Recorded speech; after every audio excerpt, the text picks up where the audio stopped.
Your media, where you are.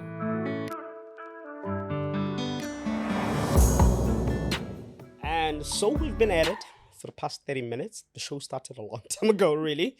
But yeah, when you have one of those interesting guests, they're just so beautiful and they bring so much energy with them. And you just can't wait. So you just get started. So the camera is finding us deep within conversation. And yes, this is the calling. And I'd like to welcome you. Thank you for making time to join us yet again on your spiritual show. You're here because you're spiritually curious.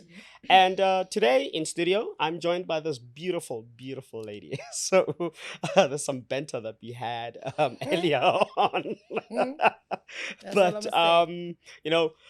and I'm sure by now you've become accustomed to the idea that, I invite people who are spiritually inclined and so forth. But, from time to time, I'd like to have ordinary guests who, would not necessarily define themselves as dingaka or as shaman or seers or psychics or mediums, because I'd like to think that we are all spiritual beings going through a human experience. And one of those human experiences is, what do you do when life just grabs you by the kahunas? Grabs you by the neck. And with that, welcome, Tshego. Thank you, no. How are you? I don't know why my voice just went so low. It's my professional voice. Just kicked in. Okay. How am I? Yeah, how are you feeling? How are you? Overwhelmed, Mm-hmm. anxious, Mm. yet a big part of me is very happy. Overwhelmed? Anxious? Anxious. Yet a big part of you is very happy. Happy in the sense that I'm able to identify what these things are Yeah. and I guess name them. Because normally when a person says, how are you? Just say, I'm fine, and you go, even though you're not. But I guess letting you become selective as to who you You share that with. share that with. Who's worthy of knowing that? So I'm good. Do you With many find it? layers. Do you find it's easy? I mean, now that you mentioned that, you become selective of whom you share your pain with or whom you share your news with, right? Do you find it easy, like some people do, to just talk to a complete stranger and say, "Listen, I'm going through this." Sometimes I think I can sense the energy. I can sense an individual's energy. Like, I think the first time I met you, Yeah. off the bat, I was just like, "Blah." I'm like, oh, what is this? And it's a stranger. Yeah. And for me, it's very specific. Male. Male. Okay. Why I say that is because parts of me feel like as women, there's a level of judgment and we don't necessarily hold space for one another that often. And I grew up with male friends, a lot of them. Till today, I still have a lot of them. So I found a way of communicating with them. I found a way of engaging with them and it became easier. Maybe it's because of that old father figure thing as well. I don't Okay. know. Yeah. Daddy's there or he Daddy's isn't definitely there? there. Yeah. Daddy's definitely there. And our emotional relationship or connection now is way stronger than it was when I was a kid. Why is that? I don't think my dad had the emotional language to engage with us and communicate with us. Now he does? Yes, because I learned and we teach. Who changed? Would you say it's you I think I did. or is it him? Both. I'd like to say both. And the reason why I say it's the language and the engagement is because I go searching for certain things and whatever I find, I then pass on to them to inform them, say, you know what, you said this, but I didn't really appreciate it and I didn't like it. And something as basic as please and thank you. Yeah. Most of our parents, mpe, plisa, and I'm just like, please and thank you. Even with kids, please and thank you. It starts with that. Because for me, if you don't, I'm a little still Macy. Yeah. No.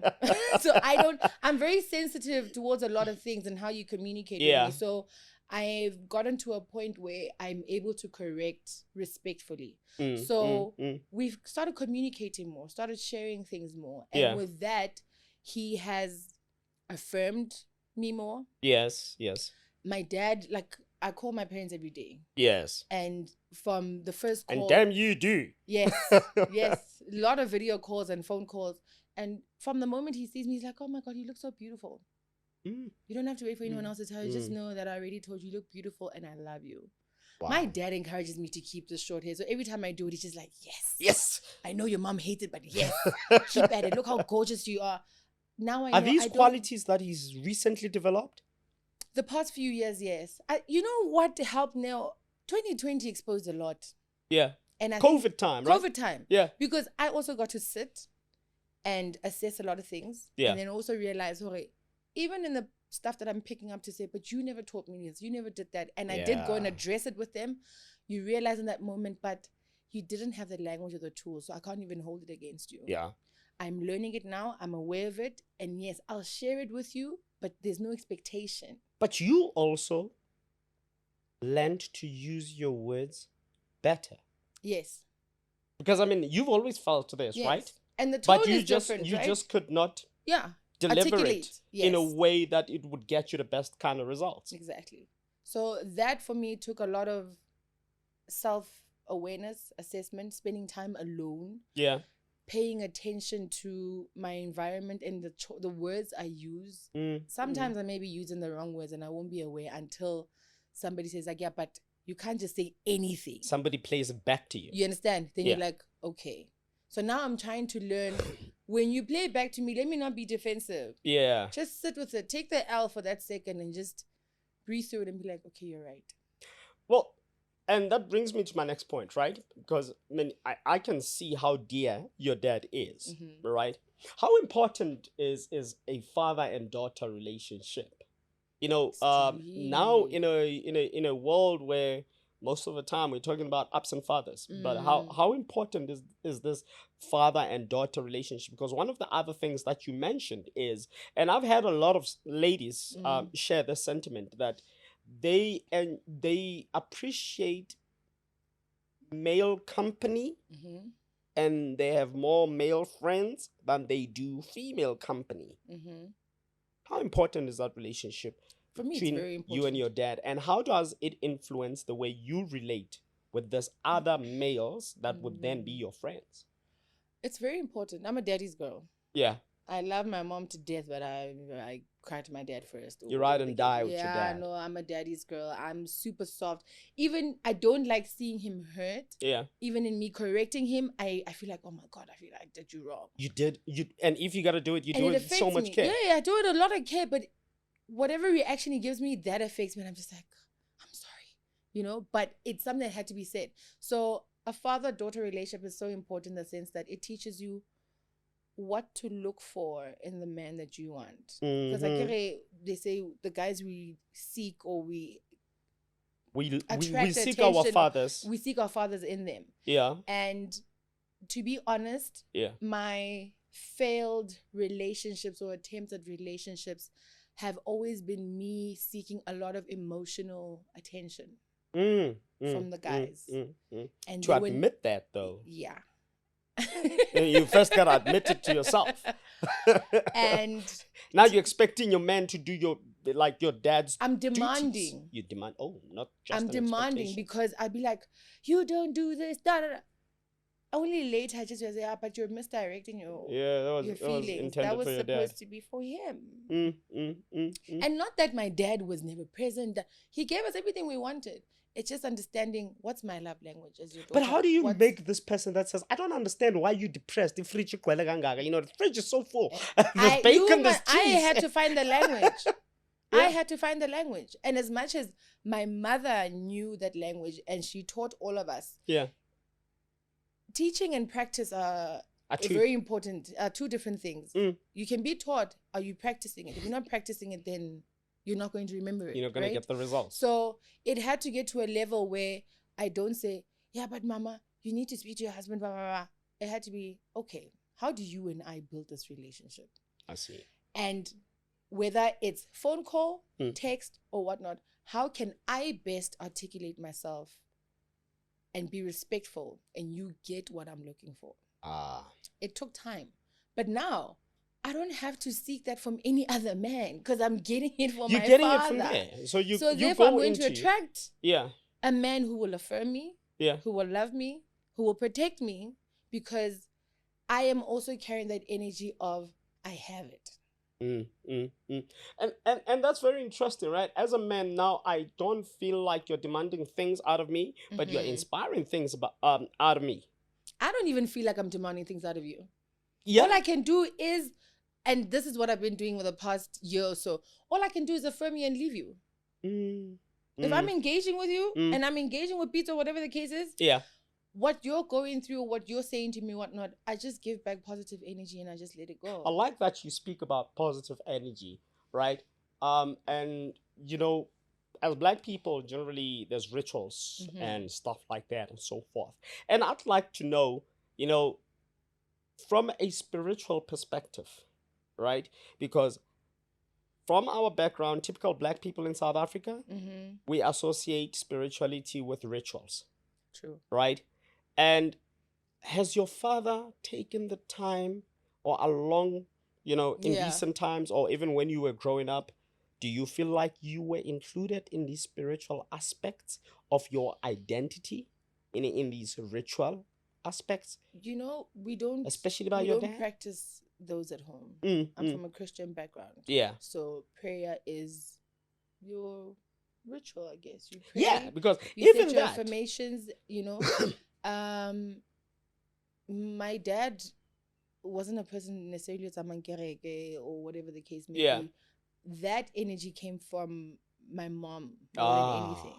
So that's why I said I had to find a better way of building my relationship with him without necessarily forcing certain things and vice versa. Because I also transitioned from saying I'm a Christian, I'm spiritual. Yeah. There's certain practices I'll take from Christianity.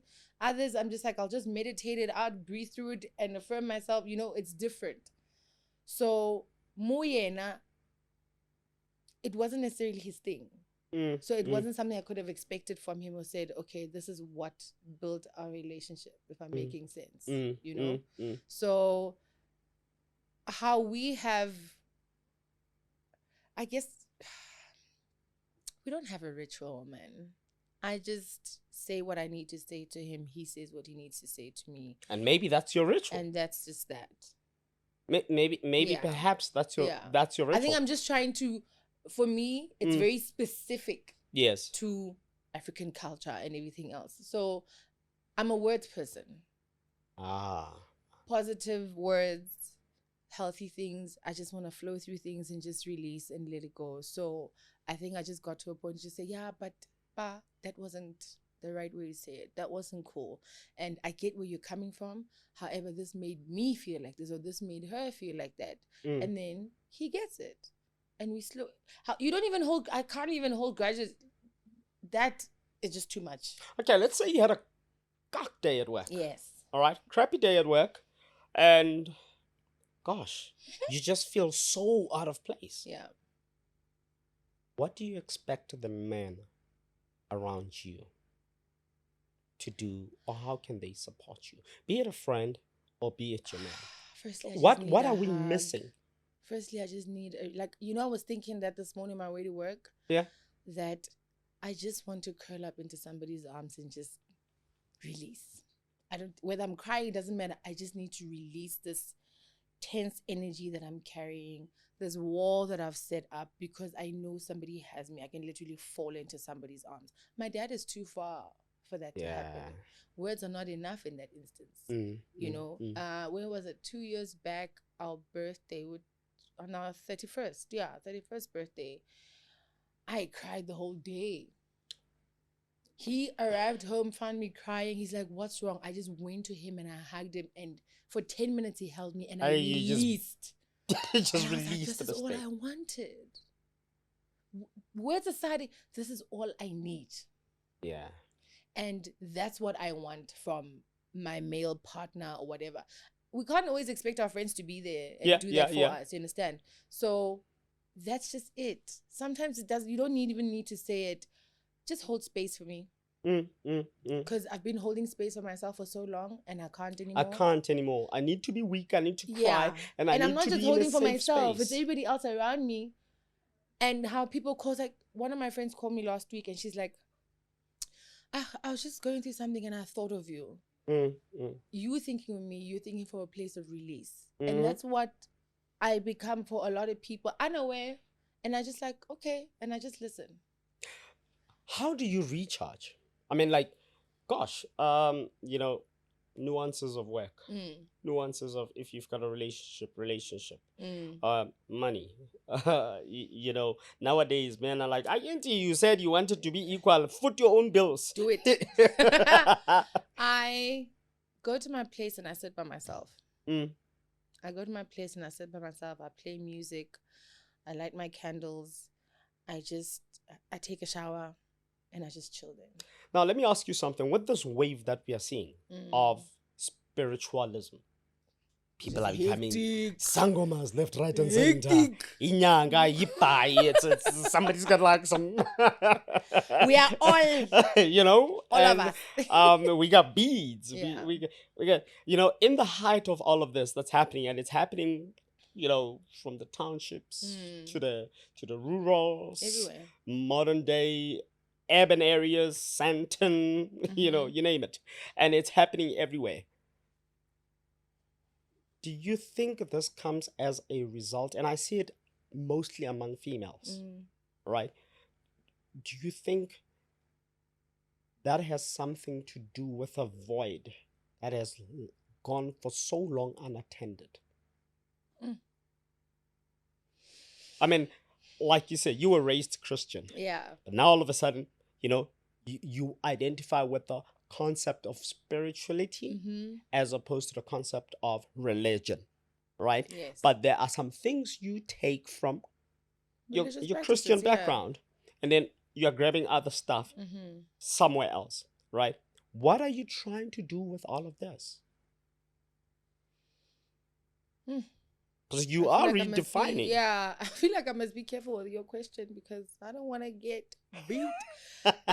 Personally, for me, I'm just trying to find purpose and work from a place of peace. Okay. And I don't, personally, I don't think Christianity alone can give me that. Yeah. I mean, information comes from different places and it just depends on what you do with it, right? So, yeah, purpose and peace. That's what I strive for, because yeah. I mean, with prayer comes practice, right? Yeah. What if this thing that I've been practicing and praying for, I'm still not getting the results I want? So then you just become open to trying different things as long as it's in a positive light. Yeah. And it's not to harm the next person. Yes. I don't see where the problem is. Do you think this wave of spirituality or this interest or, you know, the way it seems to be taking form can eventually get to a place where it becomes a tool that you use to influence other areas of your life? I believe so. I mean, you asked if we're filling a void. Some people will describe it as not catching up, but we are taking on a task some of our ancestors didn't, or what our parents missed out on. I'm not so clued up about that information, so I don't even want to comment too deeply into it. But for me personally, it looks like we all need healing. Yeah. And majority of the people are healing themselves through this discovery and being tools to heal others. Do you think that we can find healing? And when I say we, I'm actually referring to ladies. Yeah. Women out there, you're right. You know, can women, the young woman, the aspirant woman, hardworking, I'm trying to prove myself. I'm trying to be independent. By the way, I don't want to be a hardworking woman anymore. As healthy as it can be. Yeah. Do you think that you can do all of this without now going the now the trendy route of actually going to Twasa. Yes. Yes.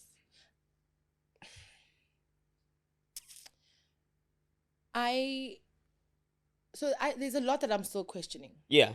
And I wouldn't personally say or confirm that, hey, I have a calling as well. Yeah. With whatever I am practicing for myself. Yeah.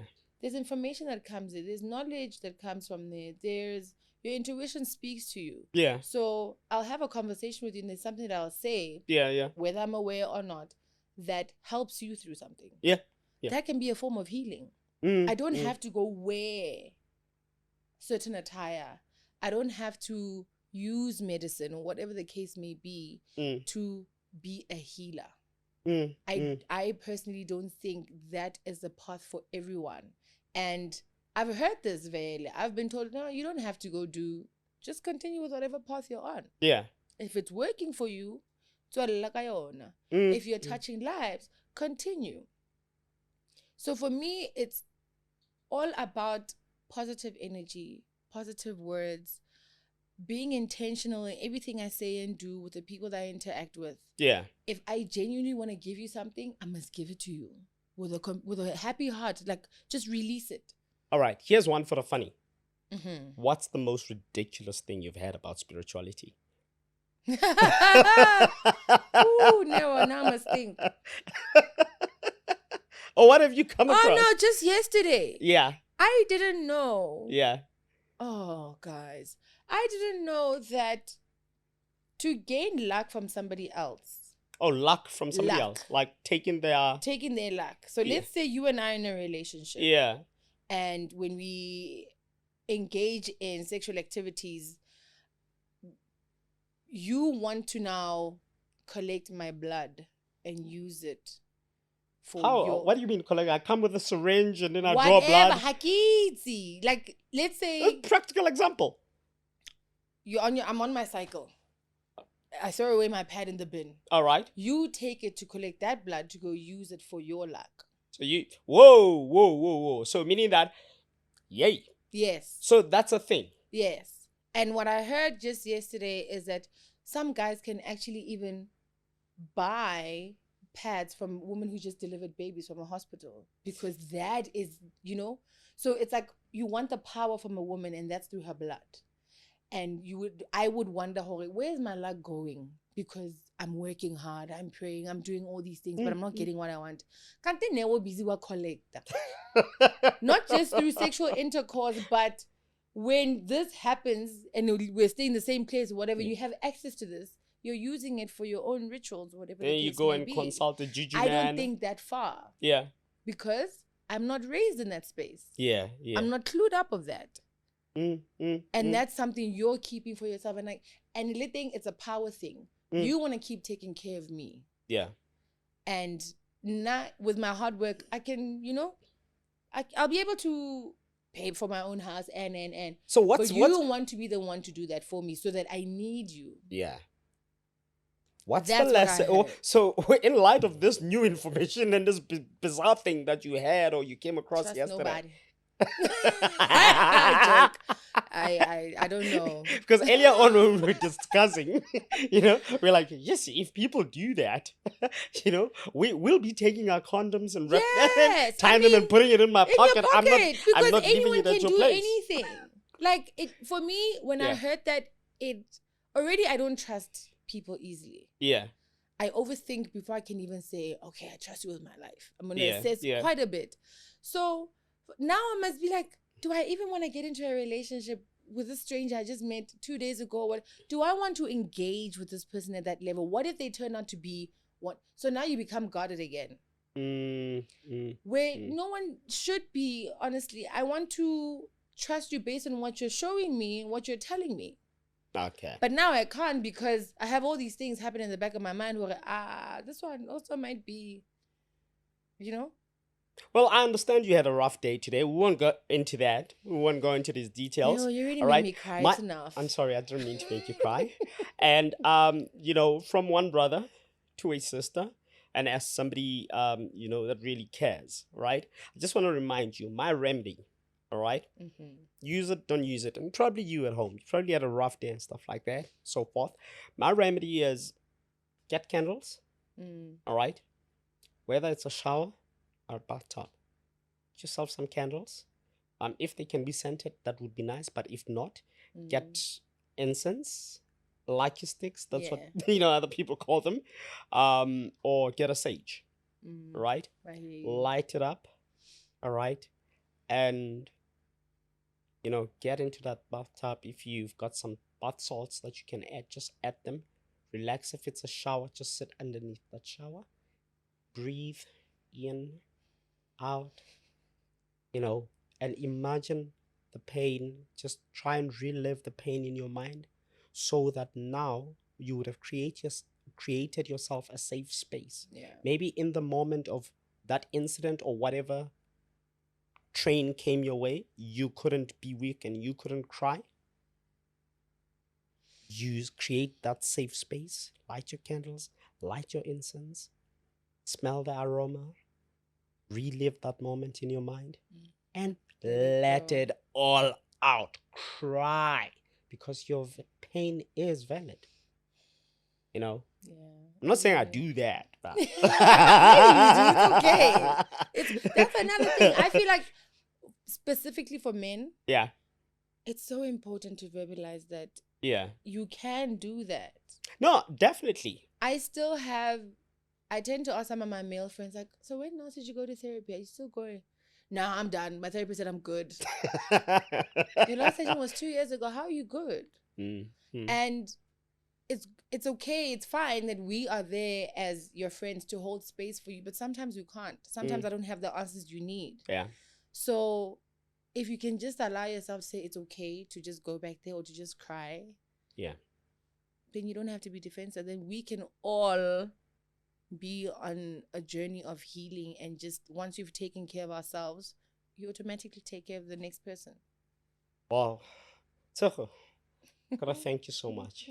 I actually pulled you out of let me say, like, I just disrupted my day, your moment of crying, and your moment where you needed, and you came through, right? So I really appreciate you, and I think look at this moment right now as at any given moment, even at your worst, when ish needs to get done, we all have it in us to get it done, to put our pain aside and get ish done. But your pain, also, you're teaching me that it also deserves your attention. So thank you so much for that, and thank you for making it okay. Uguti, I can cry. Thanks, Nemo. I appreciate you so much. And that's from us. Thank you so much for joining us. We hope that it made a difference, or it makes a difference. And if anything you can take from here is crying and being in a space that allows you that validates you as a person. And you can create your own space, that validates you. Your pain is valid, and you should be able to express it. Unfortunately, we live in a world that does not allow or have enough spaces for us to do that. But yes, your pain is valid, and it's also part of your spiritual growth. And with that, thank you.